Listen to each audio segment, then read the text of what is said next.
ground fault circuit interrupter, or GFCI, is a safety device designed to protect individuals from electrical shock. It does this by monitoring the current flowing into and out of a circuit. If there's an imbalance, indicating current leakage to ground, the GFCI quickly trips, interrupting the power supply. If a properly connected GFCI fails to trip when the test button is pressed or when a known ground fault is present, it indicates a problem that needs immediate attention. Here are several potential causes and troubleshooting steps to address this issue. Firstly, consider the possibility of a defective GFCI unit.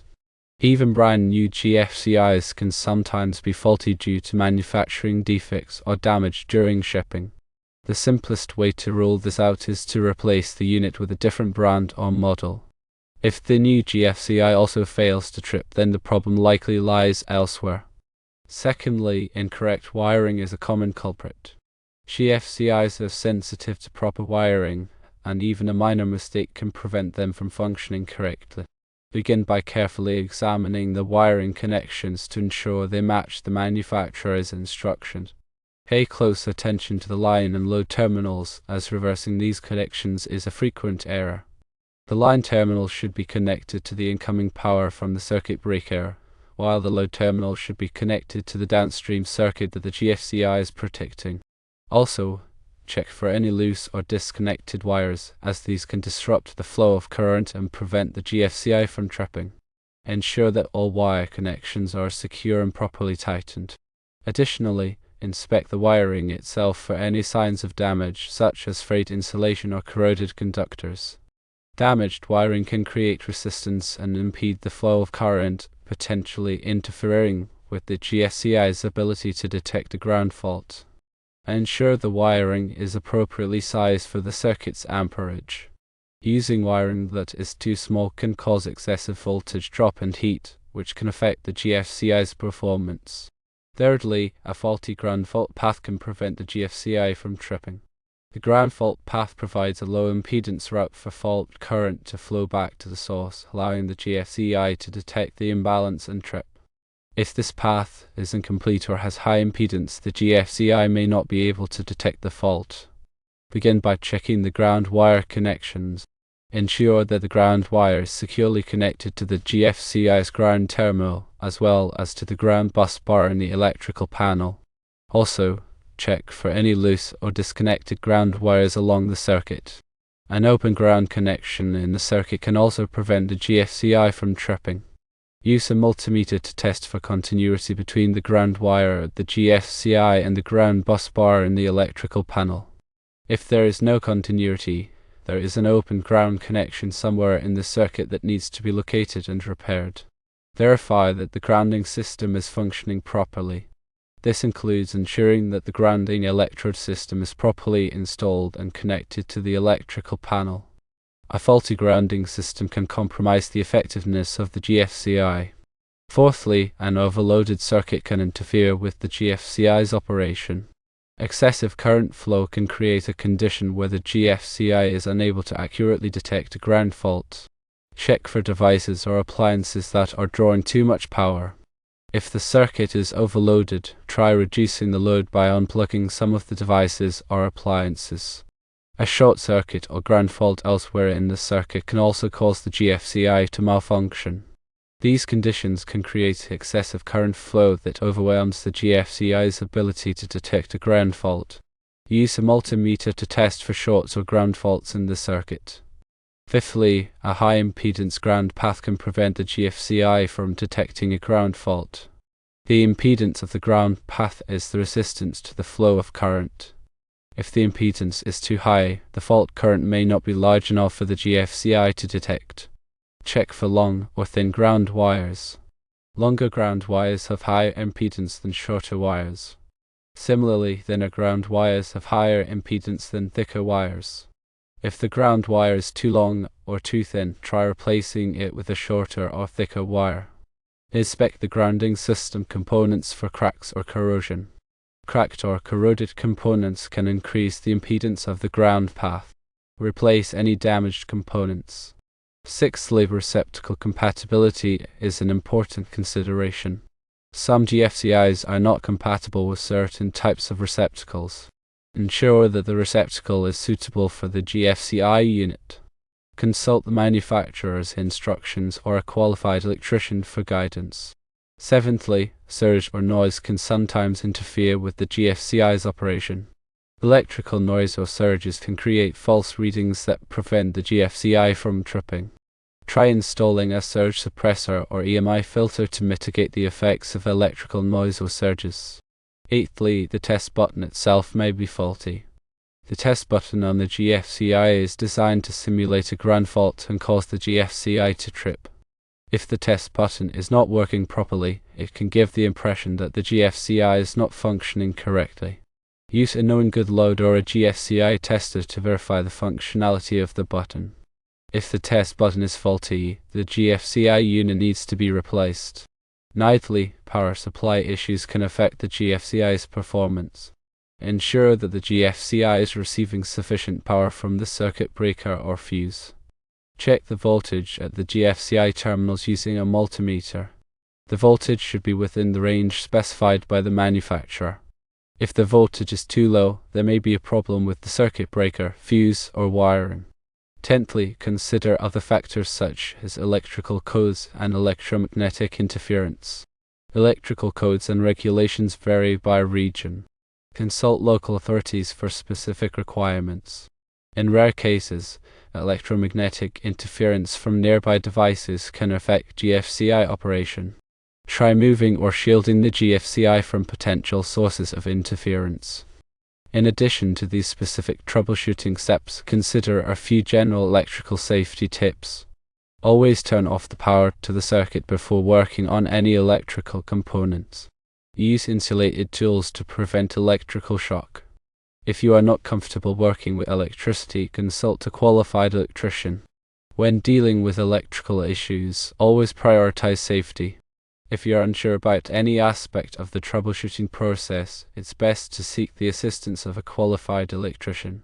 They have the expertise and equipment to diagnose and resolve electrical problems safely and effectively. Remember, working with electricity can be dangerous, so take all necessary precautions to protect yourself and others. Understanding the potential causes of a GFCI not tripping on tests and following a systematic troubleshooting approach can help identify and resolve the issue. Prioritizing safety and seeking professional help when needed ensures that electrical systems are functioning correctly and protecting occupants from potential hazards. When troubleshooting a GFCI that won't trip, it's helpful to have a few tools on hand. A multimeter is essential for testing voltage, continuity, and resistance. A circuit tester can be used to verify that the circuit is properly wired and that power is present. A GFCI tester is a specialized tool that simulates a ground fault and verifies that the GFCI is tripping correctly. Insulated screwdrivers and pliers are necessary for safely working with electrical components. A flashlight or work light can help illuminate the work area. Having these tools available can make the troubleshooting process easier and more efficient. Consider the age of the GFCI. GFCIs, like any electrical device, have a limited lifespan. Over time, the internal components can degrade, leading to malfunctions. If the GFCI is several years old, it may be nearing the end of its lifespan and may need to be replaced, regardless of whether it appears to be working. Regularly testing GFCIs is crucial for ensuring their continued functionality. The test button should be pressed monthly to verify that the GFCI is tripping properly. This simple test can help identify potential problems early on before they lead to a dangerous situation. If a GFCI fails the test, it should be replaced immediately. When replacing a GFCI, it's essential to choose a unit that is appropriate for the application. GFCIs are available in different amperages and voltage ratings. Selecting the wrong GFCI can lead to malfunctions or even damage to the electrical system. Consult the manufacturer's specifications or a qualified electrician to ensure that the correct GFCI is chosen. When installing a GFCI, follow the manufacturer's instructions carefully. Incorrect installation can prevent the GFCI from functioning properly. Pay close attention to the wiring diagram and ensure that all connections are secure. If you are not comfortable installing the GFCI yourself, hire a qualified electrician to do the job. Remember that GFCIs are designed to protect against ground faults, but they do not protect against overloads or short circuits. Overloads and short circuits can still damage electrical equipment and cause fires. It's important to have properly sized circuit breakers or fuses in place to protect against these hazards. GFCIs are an essential safety device in any home or building. By understanding how they work, how to troubleshoot them, and how to maintain them, you can ensure that your electrical system is safe and reliable. Always prioritize safety when working with electricity and seek professional help when needed. The information provided is for general guidance only and should not be considered a substitute for professional advice. If you have any questions or concerns about electrical safety, consult a qualified electrician. They can provide personalized recommendations and ensure that your electrical system is functioning properly and safely. Grounding is an important concept in electrical safety. It provides a low impedance path for fault current to flow back to the source, allowing protective devices like GFCIs and circuit breakers to trip and clear the fault. A properly grounded electrical system helps to prevent electrical shock and reduce the risk of fire.